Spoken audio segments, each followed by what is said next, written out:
Do you think because it's so app centric that companies like Google, companies like Apple have not been able to use their influence to scare people into this privacy thing? I want to be careful on how I say this, and that I think that there's very real and important discussions to be had around privacy. I just don't think Apple and Google care. I think they're Hmm. using it for self-serving reasons, and they're kind of flooding the North American market to a bunch of uneducated people about this subject to get them scared. Do you think they've had less influence in Southeast Asia and that's impacting some of kind of the data privacy discussions?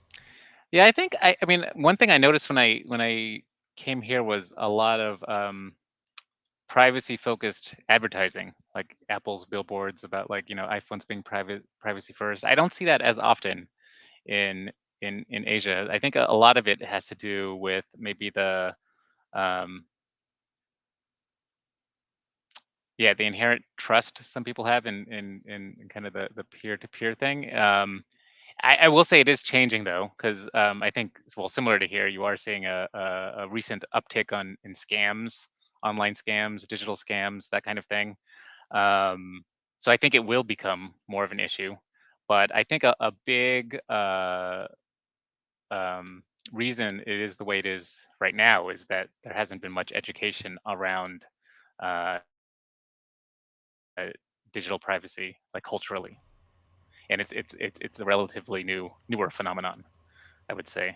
Even though it's mobile first, and I, maybe to set the context too, like, you might think of, if it's mobile first now, you might have thought that it was desktop first in the past, like that was the next step in the evolution. But actually, they kind of skipped over that phase. I mean, basically, the fact is most people do not have uh, their own computers outside of work usually, um, and many don't use computers for work as well. So, like, a mobile phone is their only device that's connected to the internet.